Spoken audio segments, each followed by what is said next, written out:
Во такви услови, каде се наоѓаме ние, бизнис заедницата што може да очекува? Македонија мора интензивно да работи на интензивирање и стимулирање на своите компаративни предности. Значи, ви реков дека Македонија, според многу аналитичари, се наоѓа во земите на земји кои не се идеални за самоодржување, него се наоѓаат во категоријата на земји со висок ниво на самоодржување.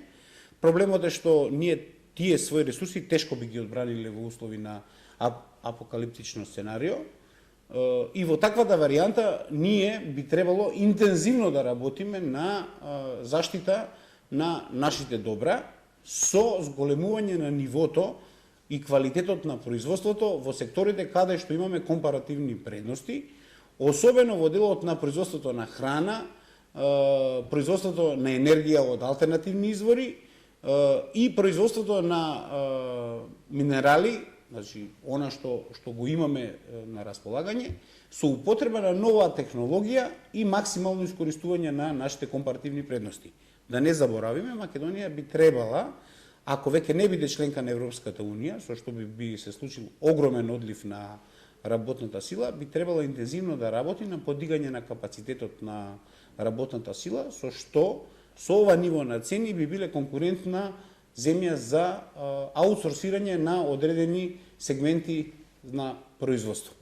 Во таа смисла, мислам дека напорите што се прават во зголемување на нивото и обуката на населението идат во позитивен правец, меѓутоа не сум сигурен, немам директни информации за тоа дали и колку е бројот на млади луѓе кои сега заминуваат за Европа. Мислам дека тој тренд ќе биде намален.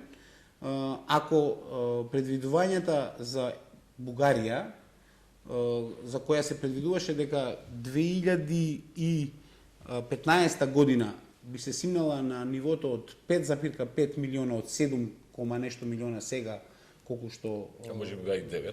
Да, у добрите години 9. Тогаш за Македонија предвидувањата беа страшни.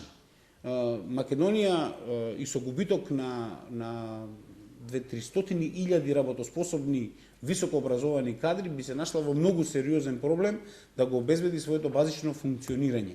Затоа мислам дека влегувањето директно во Европската Унија, без да се овозможат претходно услови да значаен дел од тие луѓе останат во државата, би било погубно за Македонија, заради тоа што на крај краишта ќе имате територија, а ќе немате население, кое би го продолживало тоа што државата го обезбедува. Значи, луѓето не може да ги задржите вие на вашите граници, ако им е дозволено движењето било каде низ Европа. Мене ми е, секогаш кога го отварам ова прашање, ми се префрла дека ова го говорам многу песимистички и на база на предвидувања кои се далеку од реалноста.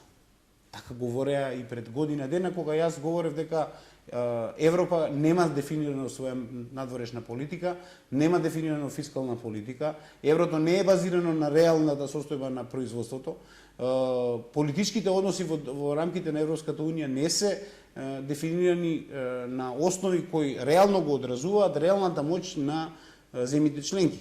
А еве сега се испоставува дека токму тоа е клучниот проблем, дека Европа по принципот на солидарност ги покрива своите најнедисциплинирани членки во Унијата.